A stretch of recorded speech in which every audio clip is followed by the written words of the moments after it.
Et surtout n'oubliez pas, méfiez-vous des apparences.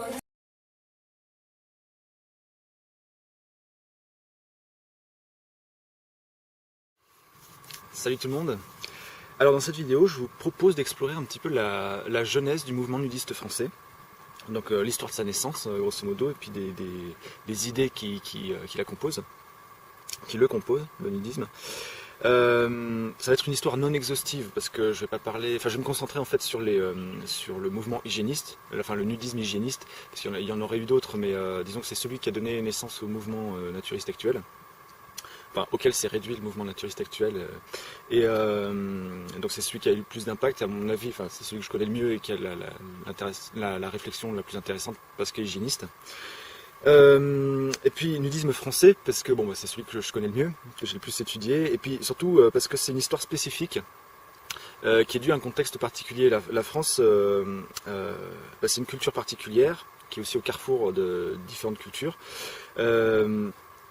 Le nudisme français est apparu plus tard que dans d'autres pays. Mais pourtant, il va développer, du fait de ce contexte culturel, une réflexion particulière que n'auront pas développé les autres nudismes des autres pays. Et il va même apporter énormément d'éléments au nudisme des autres pays. Donc en soi, c'est une histoire intéressante. Cette vidéo, ça va être aussi l'occasion... ça va être l'occasion de rectifier des erreurs, en plus d'affirmer ce qu'était le nudisme. Des idées erronées, des idées reçues qui sont pas très graves, mais qui sont fausses et qui peuvent induire des erreurs de jugement. Par exemple, j'ai entendu plusieurs fois de la part de naturistes, de nudistes actuels, que l'hygiénisme serait en gros un prétexte au nudisme et que ce serait pas du tout la motivation première. Donc là-dessus, je suis pas d'accord et je vais vous l'expliquer. Puis il y a une idée encore plus répandue selon laquelle le nudisme en France est en fait importé d'Allemagne et d'inspiration allemande. Effectivement, il est arrivé plus tard, mais pourtant il s'est développé de manière autonome, même s'il y a toujours eu des relations entre les différents mouvements des différents pays. Mais il a vraiment son histoire propre et c'est ce que je vais essayer de vous présenter dans cette vidéo.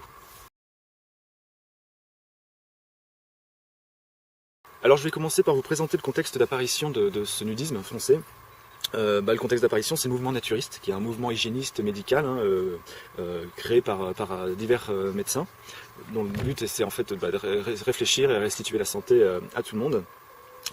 Ce mouvement naturiste a été fondé par, en tout cas le mot a été le premier utilisé dans ce sens-là par le docteur Paul Carton, qui a été interne aux hôpitaux de Paris, qui lui bossait surtout sur le végétarisme, sur la réforme alimentaire. Il était d'ailleurs végétarien mais non dogmatique. Il admettait qu'on puisse manger de la viande mais tout en étant conscient des problèmes que ça pouvait causer.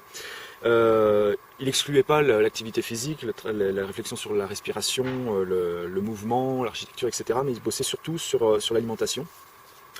Et lui, quand le mouvement, la réflexion nudiste est apparue, lui, il était complètement opposé. Il est vraiment anti-nudiste, donc ce qui montre bien que le nudisme ne résume pas le naturisme et que le naturisme peut exister sans le nudisme.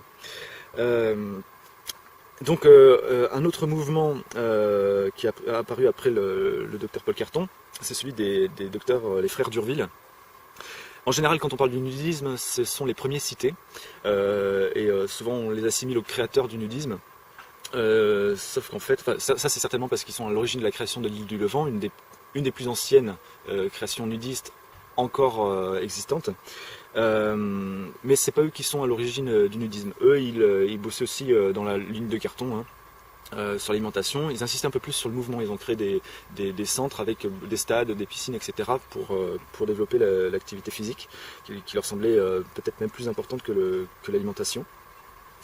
Eux, effectivement, ils ont été porteurs du nudisme, mais c'est pas eux qui en sont à l'origine, et c'est pas eux qui ont été la figure de proue non plus, qui se sont pris tous les coups dans l'affaire. Il y a eu d'autres mouvements que je connais moins et qui étaient, à mon avis, moins pertinents aussi. Et je vais venir à celui qui nous intéresse maintenant, celui que j'appelle le petit dernier. Je ne sais pas s'il est complètement le petit dernier de cette mouvance-là, mais en tout cas, il arrivait après les autres.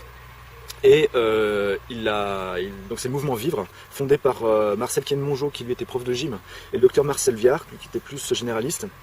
Et le but de ce mouvement Vivre, qui était à l'origine une revue qui est devenue un mouvement, c'est de faire la synthèse de tous ces domaines de recherche naturiste, et c'est de proposer un naturisme intégral, Donc il va essayer de toucher à toutes les composantes de la vie et d'appliquer l'hygiénisme, un hygiénisme respectant notre nature, à toutes les composantes de notre vie. Donc là aussi l'alimentation, mais ils vont insister surtout sur l'activité physique. Ils vont considérer que, par exemple, ils vont mettre en avant qu'un omnivore raisonné, pas un gros viandard, mais un omnivore raisonné qui fait suffisamment d'activité physique, dont le corps est suffisamment en mouvement, sera en meilleure santé qu'un végétarien, mais un végétarien complètement sédentaire. Donc ils vont surtout avoir, et puis Marcel Kienmongeau, prof de gym, donc forcément c'est orienté mouvement. Mais à ça ils vont ajouter aussi une certaine gymnastique cérébrale, donc développer non seulement le corps mais aussi le cerveau. Ça va être plus le fait du docteur Marcel Viard qui va beaucoup travailler sur la mnémotechnie, enfin ce genre de gymnastique cérébrale.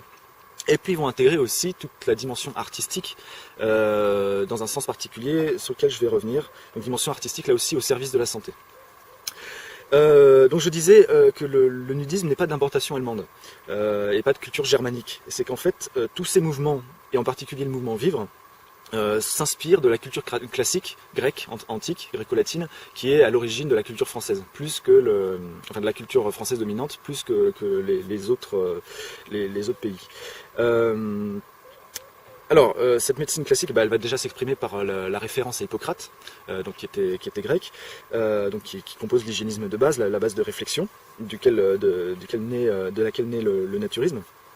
Et puis ce mouvement vivre va aussi beaucoup se référer à la culture spartiate, moins pour le côté militaire que pour le côté éducation sportive, dont le but est d'assurer à la société une certaine robustesse, une santé solide, etc.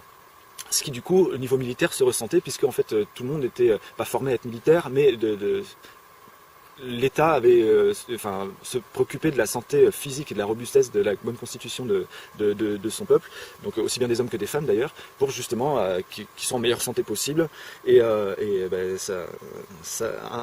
vont être très influencés par ça, et tous les naturistes d'ailleurs vont avoir cette préoccupation-là d'assurer la santé du peuple du pays, parce que un peuple en bonne santé, c'est un pays en bonne santé, et un pays ne peut pas être en bonne santé si son peuple ne l'est pas. Alors, la réflexion sur la nudité est encore embryonnaire. Bon déjà, le mot gymnastique qui est un petit peu au centre de la réflexion. Étymologiquement, la racine c'est nu, gymnos, ça signifie la nudité. Effectivement, les sports et les bains dans l'Antiquité se pratiquaient nus sans aucun problème, quoi. Donc il y avait toute cette réflexion, alors peut-être pas encore complètement sur la nudité, mais en tout cas sur le fait que le mouvement était facilité par des vêtements amples, en tout cas pas trop contraignants. Faire du sport en costard, c'est pas génial. Et donc, ils vont surtout avoir cette réflexion sur le vêtement hygiénique, qui est respirant, léger, qui facilite le mouvement. Mais il y a déjà cette petite réflexion que, la nudité, ça ne les gênait pas, et c'était quelque chose même qui mettait en valeur la santé. D'ailleurs, en lien avec le côté artistique, mais ils étaient très empreints de cette pensée grecque antique aussi, qui fait un parallèle entre la beauté et la santé. C'est-à-dire qu'ils vont considérer que un corps sain, en bonne santé, va rayonner de beauté, que la beauté est le signe de santé. Et donc ils vont, c'est là que aussi tout le côté artistique va avoir son importance, ils vont essayer d'encourager par la beauté les gens ils vont encourager les gens à la santé en leur promettant une amélioration de leur beauté, qui est le reflet de leur santé. Effectivement, quelqu'un qui est en excellente santé va être plus beau, et en fait c'est tout simplement nous sommes calibrés pour apprécier la beauté, parce qu'elle est signe de santé. Donc la beauté en fait serait la récompense des efforts de retour à la santé, et cette beauté donc accessible à tous, et c'est ça qui est important. La place de l'art dans cette réflexion va être importante, parce qu'elle va on va répartir cette réflexion sur l'art en deux types d'art. On va avoir l'art représentatif, qui va servir de modèle, d'inspiration à celui qui va le regarder, la peinture, la sculpture. D'ailleurs, ils vont être ils vont beaucoup reproduire des photos de sculptures grecques antiques qui représentent des sportifs, justement, de danseuses nues, pour justement toujours dans cette dimension artistique qui accompagne la beauté, qui reflète la santé. Et justement, la danse, ça va être aussi cette dimension d'art actif, non plus seulement à regarder, mais à pratiquer. Et donc la danse, le chant, enfin énormément de choses comme ça vont être considérées comme des mises en pratique extrêmement saines qui vont permettre de nous restituer la santé, la beauté, etc. Donc l'art au service de la santé, au service de l'hygiène, pour inspirer et à mettre en pratique également. Donc dans ce contexte-là du mouvement Vivre, qui est un mouvement naturiste qui se veut intégral, le nudisme est encore idéal, mais pas encore mis en pratique. Il n'y a pas, enfin, on va l'accepter on va le trouver très bien justement pour la démonstration, mais pas pour la pratique encore quotidienne. Enfin, le déclic c'est pas encore fait, et c'est ce que je vais expliquer là maintenant. Alors, le déclic qui va faire apparaître ce nudisme, à la fin de la première année de publication de la revue Vivre, il va y avoir 2 événements qui conjointement vont créer l'impulsion, on va dire, du nudisme. Le premier positif, enfin épisode heureux, on va dire, c'est qu'il y a un autre médecin, le docteur Fougerat de la Tour, Antoine Fougerat de la Tour, qui est lui médecin aux colonies, et son expérience coloniale va beaucoup enrichir le mouvement. Quelque chose malheur est bon. Il a un jour entre les mains cette revue et il voit justement des représentations de bustes antiques nus et de danseurs et danseuses nus. Donc à ce moment-là, on voit pas encore les sexes, hein, mais la nudité est présentée et dans une forme belle, justement, et donc inspirante. Et ça va lui plaire. Il va écrire une lettre à Marcel Quine-Mongeau, Dr Marcel Viard, enfin toute l'équipe de Vivre, pour leur dire voilà, j'ai votre magazine entre les mains, je suis d'accord avec tout ce que vous dites et ça me fait très plaisir de voir que vous assumez la nudité. Et figurez-vous que j'ai fait moi-même un travail sur la nudité, une thèse de médecine qui s'appelle L'Homme et la Lumière, et donc il va leur envoyer, et d'ailleurs plus tard il va y avoir plusieurs éditions de Vivre, va devenir en plus d'un journal, d'un mouvement, une maison d'édition, et va éditer plusieurs fois cette thèse de médecine. En fait, c'est l'expérience coloniale du docteur Marcel Viard, du docteur Fougerat de la Tour, pardon, qui va développer cette réflexion-là. Il va se rendre compte que, en forçant les indigènes à s'habiller à l'européenne, en fait, on va en décimer des milliers, plus encore que les armes. Tout simplement parce que, en général, les colonies se situent dans des pays plus chauds, les gens vivent nus, quasiment nus, ont l'habitude d'être exposés en permanence au soleil. Et en les habillant, on les prive de 90% de leur apport solaire, et donc là, ça crée un choc, une carence monumentale, et ils vont développer les mêmes maladies que les Blancs qu'ils ne connaissaient pas avant. Ce ne sera pas une histoire virale, c'est la même cause, c'est qu'en fait, ils vont être complètement carencés au soleil. Donc il va étudier en fait l'effet du soleil, la relation entre le corps humain et le soleil, à travers de la peau, des glandes, etc. Et va se rendre compte qu'en fait le rayonnement solaire est un aliment en soi, absorbé par la peau et qui nourrit tout l'organisme et qui est extrêmement important. Et qu'en fait plein de maladies se développent, comme la tuberculose, etc., se développent justement à cause d'une carence en soleil. Et il s'est rendu compte qu'on pouvait du coup, avec un retour plein ou modéré à l'exposition du soleil, on pouvait soigner ces maladies de manière gratuite en fait. Il a aussi vu qu'en imposant les caches sexes, la morale va se développer des obsessions sexuelles et les mêmes perversions qu'il y avait chez les Européens, qu'il y a toujours chez les Européens d'ailleurs, mais qui n'existaient pas chez ces peuples-là.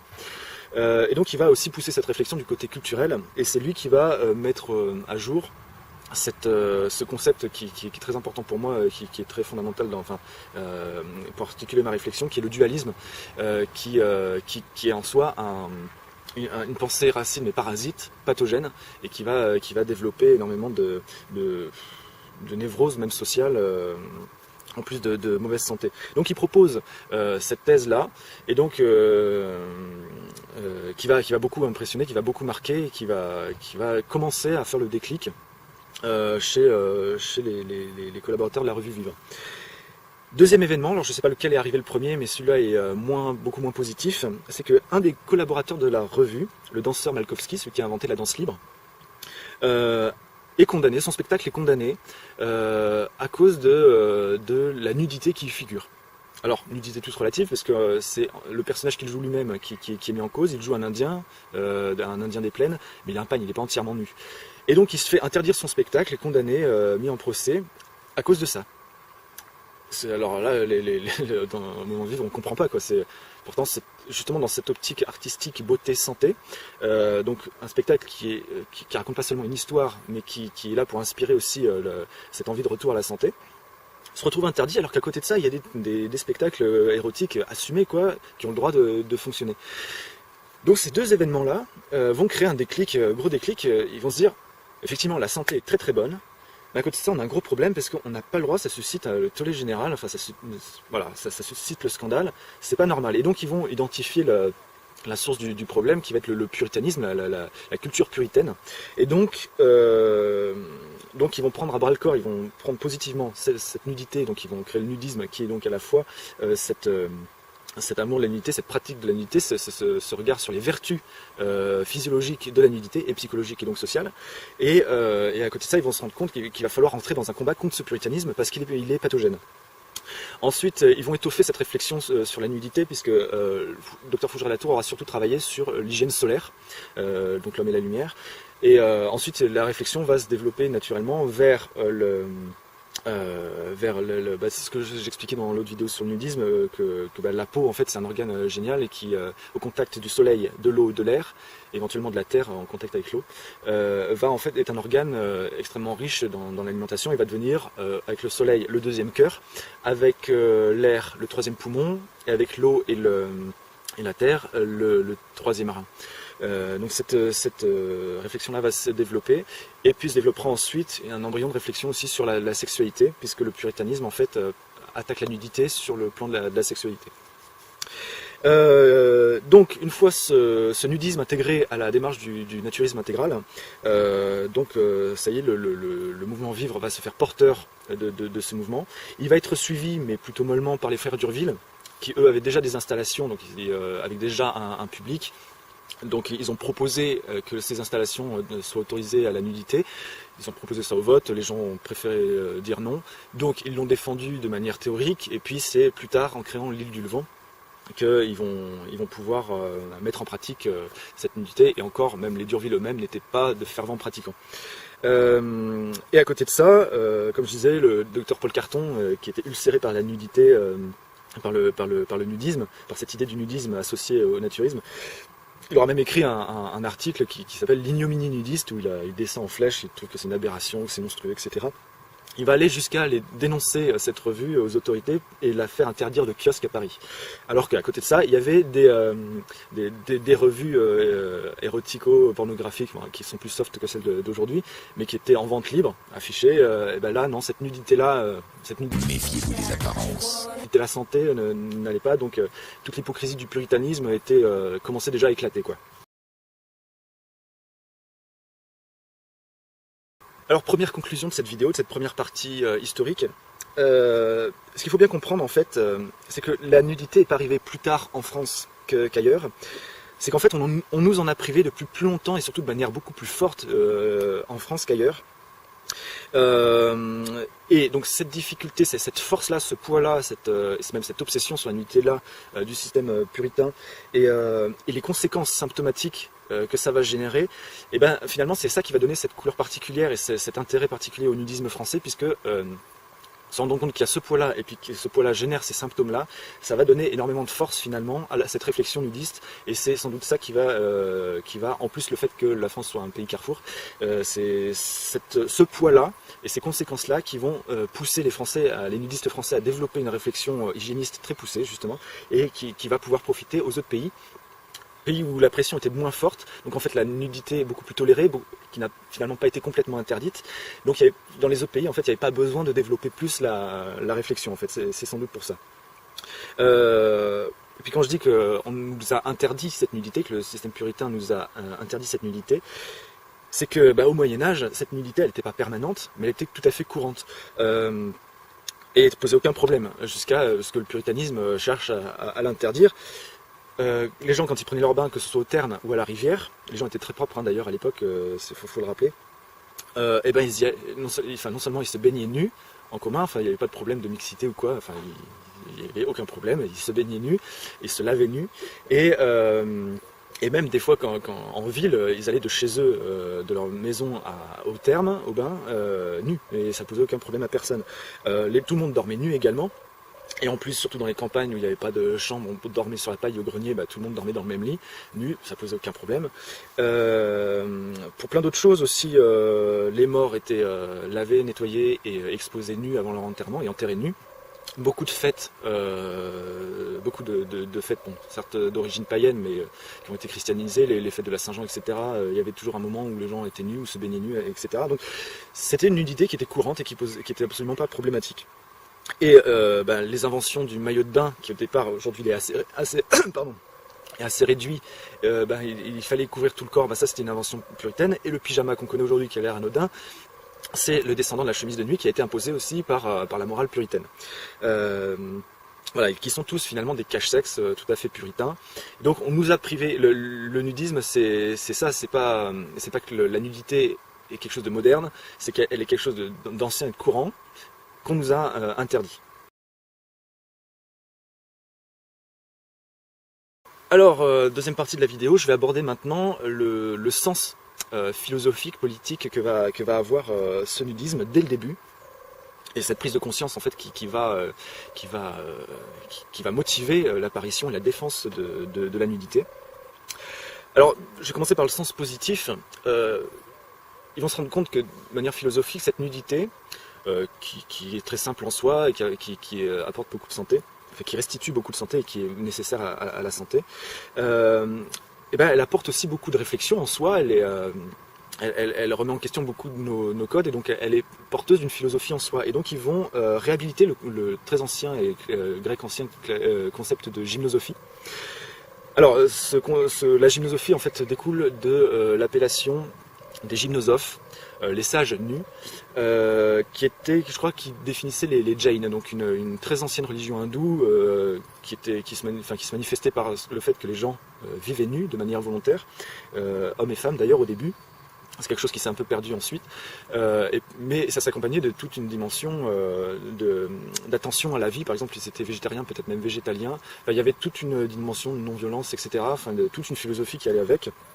Et d'ailleurs, pour la petite histoire, c'est Alexandre le Grand qui, ayant entendu parler de ces sages nus, aurait voulu les inviter pour les rencontrer, pour qu'ils lui expliquent leur philosophie.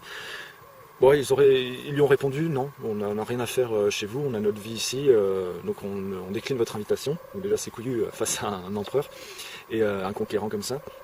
Mais par contre vous, si vous voulez venir, on vous expliquera, mais voilà, nous c'est aucun intérêt qu'on vienne. Et ça aura marqué Alexandre le Grand, qui les aura appelés les gymnosophes.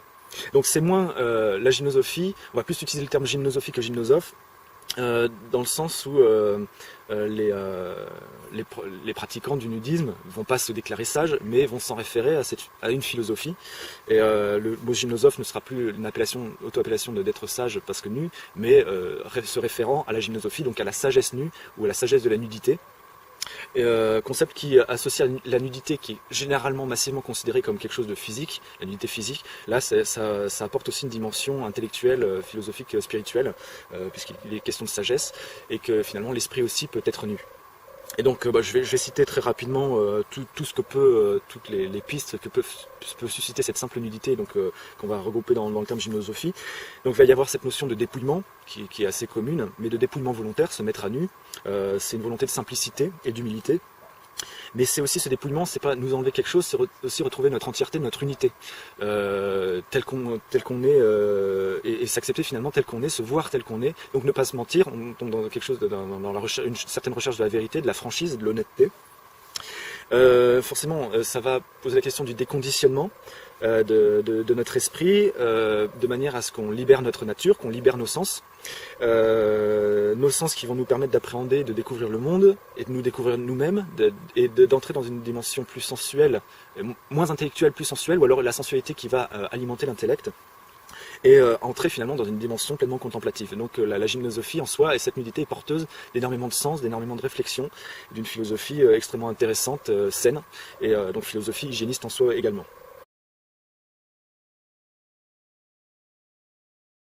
Alors on vient de voir le côté positif, l'amour de la nudité, la prise en considération de toutes les vertus dont elle est porteuse, la santé qu'elle restitue, de tout le sens positif dont elle peut être porteuse. Je vais vous présenter maintenant un sens plus négatif du nudisme, pas négatif au sens pathogène, mais il faut bien comprendre que si on aime quelque chose et que cette chose-là est attaquée, il faut bien la défendre. Donc pour défendre cette nudité et ces vertus, le nudisme va du coup entrer en résistance et même en lutte contre le puritanisme, tout simplement pour protéger cette nudité qui nous revient de droit, quoi, qui devrait être courante sans poser de problème.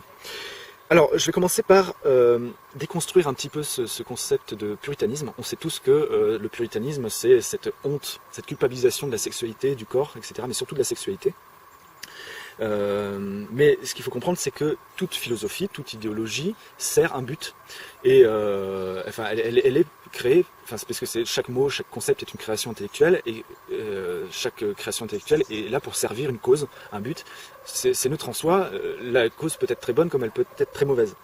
Ou alors avoir des conséquences, enfin peut-être bien inspiré, avoir des bonnes conséquences, être bien inspiré, enfin, ou de bonne volonté, mais avoir des conséquences pathogènes. Elle peut être aussi très mal inspirée, et du coup forcément les conséquences ne peuvent pas être bonnes. Donc qu'est-ce qui a motivé la création de cette culpabilité puritaine? Alors c'est quelque chose, je ne crois pas qu'il l'ait formulé de cette manière parce qu'il n'avait pas tous les éléments. Mais il voyait qu'il y avait un problème avec ce puritanisme, mais je crois pas qu'il... Enfin, j'ai pas lu formuler ainsi, là c'est moi qui le formule ainsi. Le puritanisme, c'est tout simplement une formulation en valeurs, en morale, en éthique, des impératifs de répression sexuelle du patriarcat. Je rappelle très vite fait, le patriarcat repose sur la patrilinéarité qui impose forcément la répression sexuelle, la restriction sexuelle au moins de la mère pour assurer la descendance, pour assurer au père que les enfants sont bien les siens. Mais donc du coup, quand on réprime la sexualité des femmes, forcément ça a des conséquences sur les hommes. Et donc ce puritanisme, quand il est le moins poussé, c'est les femmes qui vont tout prendre.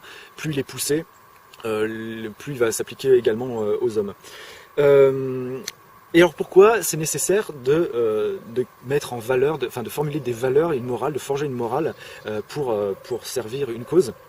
Tout simplement, c'est que le patriarcat, s'il avait voulu s'imposer uniquement par la force, ce qu'il a fait au début, mais ça concernait que des élites au départ, pour créer le noyau, ça nécessite beaucoup de violence, donc énormément de moyens, énormément d'énergie, beaucoup de personnel, et si on prend en compte que ce personnel est aussi humain que ceux qu'il doit contrôler, il faut les contrôler aussi, donc en soi c'est juste impossible à faire, et c'est carrément plus efficace si les gens se contrôlent eux-mêmes, et éventuellement s'ils n'arrivent pas à se contrôler eux-mêmes, qu'ils se contrôlent entre eux, et puis se dénoncer, en quel cas, les services d'une police, d'un personnel attitré pour punir, pour châtier le mouton noir et le faire rentrer dans le droit chemin, et faire un exemple pour que les autres n'aient pas envie d'en sortir, et cette création de morale va être beaucoup plus efficace. Et donc c'est comme ça qu'on va créer cette culture puritaine, et cette éducation puritaine, parce qu'il faut l'inculquer très tôt. Et donc voilà, une petite déconstruction de ce qu'est le puritanisme. Alors, le puritanisme aurait pu s'arrêter simplement à la culpabilisation de la sexualité et ne pas toucher à la nudité. Sauf que, en fait, il a été finalement obligé de toucher à la nudité et de l'interdire, ou en tout cas de la restreindre et de l'interdire dans sa pratique commune, sociale. En fait, il faut interdire la nudité parce qu'elle est vecteur de sensualité et de plaisir. La sensualité et le plaisir alimentent peuvent éveiller la sexualité. Donc il faut en fait éviter que cette sexualité soit éveillée, donc on va essayer d'éloigner le plus possible ce qui peut éveiller cette sexualité. Et forcément la nudité, parce que comme en dévoilant notre peau, elle augmente notre capacité sensorielle, sensitive et donc sensuelle. La nudité apportant la santé et le plaisir étant un indicateur de santé, la nudité apportant aussi la notion de plaisir, et forcément, même si ça n'y conduit pas directement, la nudité va pouvoir éveiller la sexualité. Donc c'est pour ça qu'il va falloir l'interdire. Mais voilà, ça va avoir beaucoup interdire cette nudité. Je parle même pas d'interdire, enfin de réprimer la sexualité. Interdire cette nudité va avoir beaucoup de conséquences. Et le puritanisme va être source de nombreux maux. Et donc on va pouvoir faire deux reproches à ce puritanisme. 3 même, mais j'en regroupais 2. Ce puritanisme, il est à la fois hypocrite et absurde, parce que en interdisant la nudité, il va frustrer notre curiosité naturelle concernant qui est l'autre, et notamment au niveau de la sexualité, puisque l'insistance est mise là-dessus, la sexualité, le sexe de l'autre avec laquelle on est en regard, que ce soit un sexe différent ou le même, pour savoir quel est son propre schéma corporel ou qui est l'autre sexe, comment il se développe, etc. Qu'est-ce que cet autre sexe? Donc, il va générer une frustration de cette curiosité naturelle qui va s'exacerber puisqu'elle n'est pas assouvie, et donc ça va générer des obsessions sexuelles qui vont pouvoir découler sur beaucoup de perversions sexuelles dont on sait que les grands pontes du puritanisme, il y a de plus en plus de scandales qui éclatent, les grands pontes du puritanisme sont les plus dépravés en fait, dans les cas les moins graves, cette frustration de la curiosité naturelle à cause de cette nudité interdite va générer ou un besoin voyeuriste ou un besoin exhibitionniste. Mais ça va pouvoir puisqu'il est question de sexualité, rendre les gens complètement fous et ça va générer des viols et les affaires qui commencent à éclater en ce moment, mais qui sont vieilles comme le puritanisme, qui incluent des enfants et qui sont particulièrement sordides. Et puis sans parler des perversions sexuelles, si on prive les gens de plaisir et de sensualité des gens, on va perturber leur relation au monde, et puis si on perd la notion de plaisir, va s'installer une amertume permanente. Et ce qui va aussi pouvoir générer beaucoup d'agressivité, et ça va détruire le tissu social, ça va l'alourdir, le parasiter, ça va pouvoir générer énormément de misanthropie entre les gens, etc. Donc en soi, rien que l'interdiction de la nudité, là je parle même pas de la sexualité, va générer tellement de complexes et va générer en plus les problèmes que ce puritanisme est censé, dont le puritanisme est censé nous défendre, quoi. Donc à la fois il est hypocrite et absurde parce qu'il ne fonctionne pas. Voilà. C'est qu'en fait c'est bien que le puritanisme en fait sert cet impératif patriarcal et pas du tout des valeurs humaines beaucoup élevées entre guillemets. Et puis ce puritanisme est meurtrier indirectement parce que comme on l'a vu avec l'expérience du docteur Fougerat de la Tour, où les indigènes ont été décimés par les vêtements à cause des carences qu'ils provoquaient. Il y a d'autres effets chez nous, où il y a moins de soleil, et où on est peut-être aussi habitué à cette carence solaire, donc peut-être qu'on arrive à trouver des compensations, ce dont je doute. Mais ce puritanisme est indirectement meurtrier, parce qu'à cause par exemple à cause du maillot de bain qu'il a imposé alors que tout le monde se baignait nu. Quand on se baigne nu, qu'on sort de l'eau et qu'on se sèche au soleil, l'eau s'évapore. Il faut savoir que quand l'eau s'évapore, elle crée mécaniquement une baisse de température, donc on se rafraîchit, mais puisqu'elle s'évapore au soleil, on est réchauffé par le rayonnement solaire, donc ça compense complètement, et donc ça ne pose absolument aucun problème, c'est même vivifiant. Par contre, avec l'application d'un tissu, il faut savoir que notre maillot de bain qui est réduit aujourd'hui, mais qui était quasiment totalement couvrant, qui était un habit complet de bain à l'époque, les fibres gardent l'humidité plus longtemps déjà que la peau, et puis surtout, le soleil va faire évaporer l'eau qui est sur le tissu, qui va faire baisser la température, mais ce même tissu, qui était souvent noir en plus à l'époque, va nous priver complètement de la chaleur du soleil, va couper complètement le rayonnement solaire, ce qui fait que après un bain, énormément de gens sont tombés très malades, tuberculose et tout ce même genre de maladie, et beaucoup de gens pourtant en bonne santé sont morts, parce que ils ont été obligés de porter des vêtements parce que ces maladies qu'on n'arrivait pas à soigner, et qu'en plus, puisqu'on ne pouvait pas soigner ces maladies avec le soleil, puisqu'on ne devait pas prendre le soleil nu, énormément de gens sont morts à cause de cette invention débile qu'est le maillot de bain.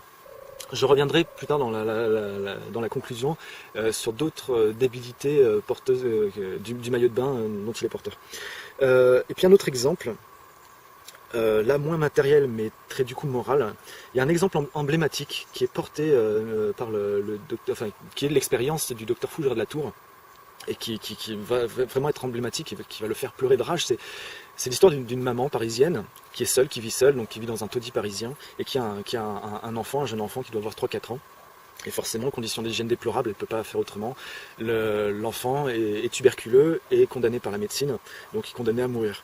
Elle a la chance de rencontrer le docteur Fougerat de la Tour qui lui propose cette solution. L'immeuble dans lequel elle vit, il y a une cour intérieure et il y a le soleil de midi pendant une petite heure qui est là. Il dit, alors vous mettez votre enfant entièrement nu, là il faut que le soleil frappe toute la peau, toutes les glandes pour qu'il se régénère. Vous profitez de cette heure-là, vous le mettez entièrement nu au soleil, tous les jours. Et effectivement, jour, après cette exposition, le gamin commence à se régénérer, à se nettoyer, à reprendre en force, en poids, etc. Sauf que voilà, le puritanisme à l'action dans la morale, les voisins se sont insurgés, ont créé un scandale, ont peut-être même porté plainte, je ne sais plus exactement, mais on fait en sorte que la mère n'ait plus le droit d'exposer son enfant nu au soleil, et donc l'enfant qui commence à guérir, à aller mieux, a fait une rechute et est mort. Pour rien, alors qu'il aurait pu être sauvé juste pour la volonté de ce puritanisme-là. Donc non seulement ce puritanisme est hypocrite et absurde, mais en plus il est parfaitement meurtrier. Et c'est encore plus ça qui va mobiliser les nudistes à militer pour non, il faut nous restituer cette nudité, arrêter avec le puritanisme, c'est absurde, c'est pathogène, c'est meurtrier.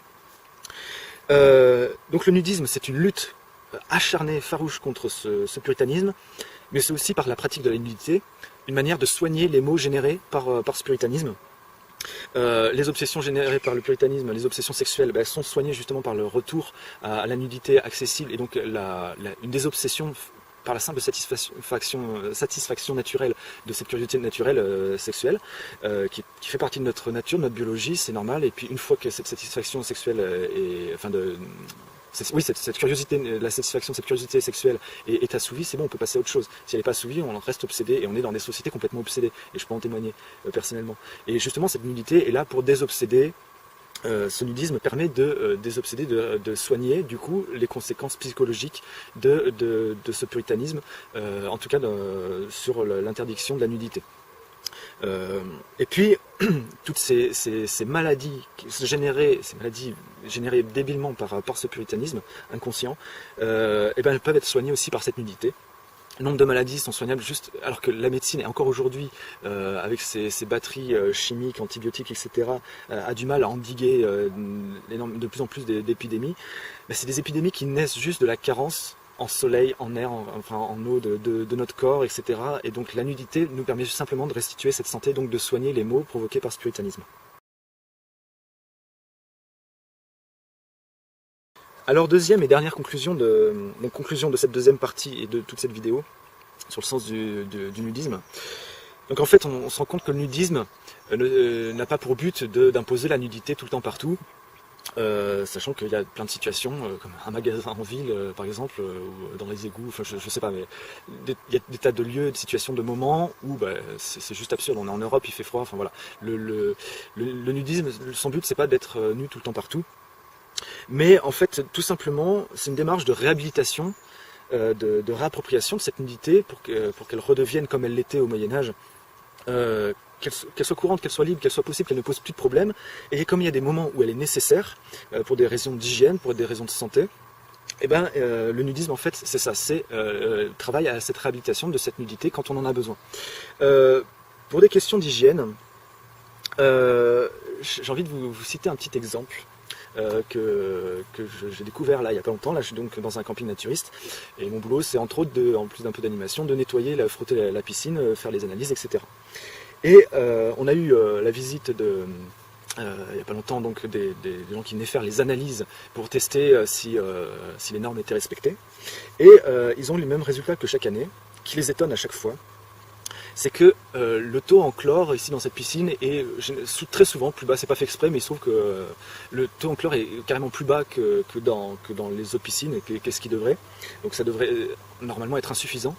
Et pourtant, les analyses montrent que par rapport aux autres piscines, au niveau des germes et des bactéries, il y en a carrément moins et carrément pas en fait.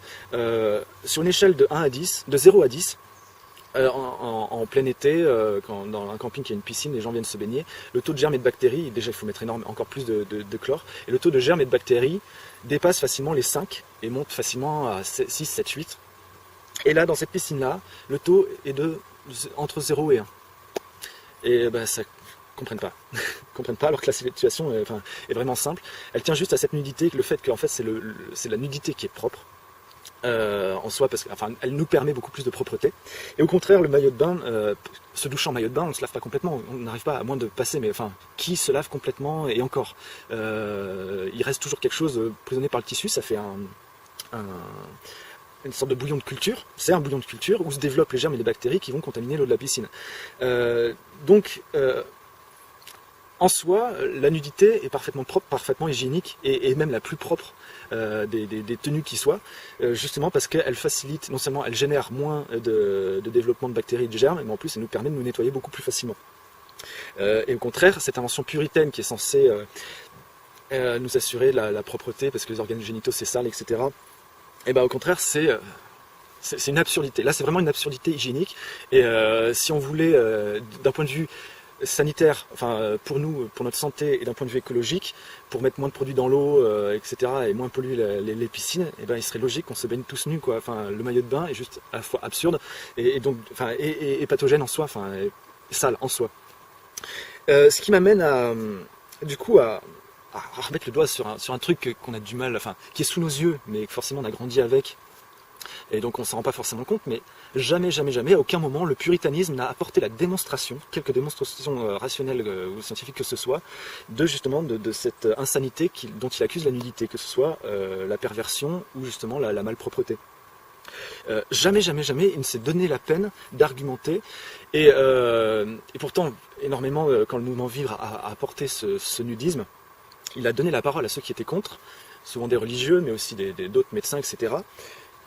Les arguments qu'il pouvait donner étaient tous infondés, et étaient démontables, et sont toujours démontables, de plus en plus démontables par les arguments pour la nudité.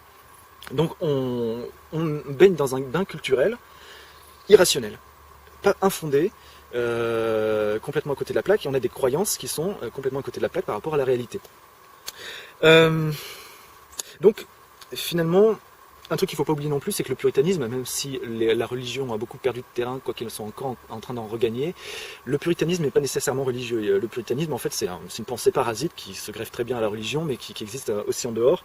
Le freudisme reste très puritain, et toute la pensée qui va être influencée par le freudisme est très puritaine, puisque le Freud était lui-même de culture patriarcale, donc forcément hérité, il ne pouvait pas aller à l'encontre de sa culture. Enfin, il pouvait, mais il ne l'a pas fait.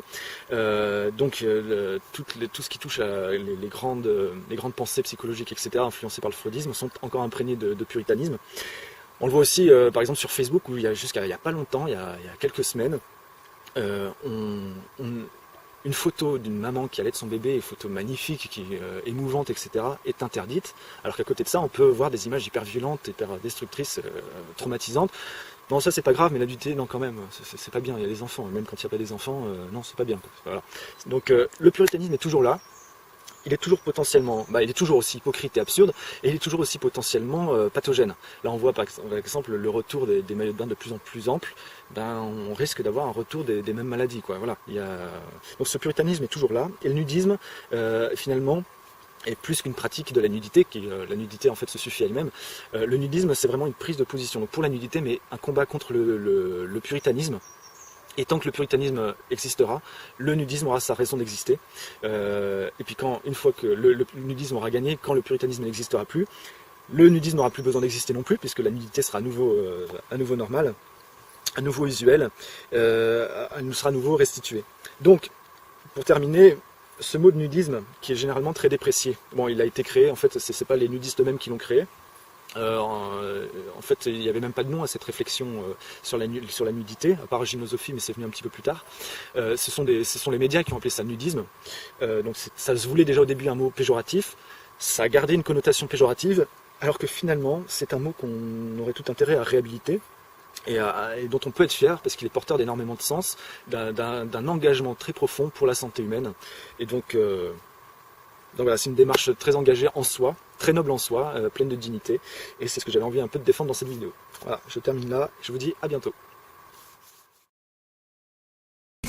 Je leur ai confié une mission, le garder à tout prix pendant tout l'été.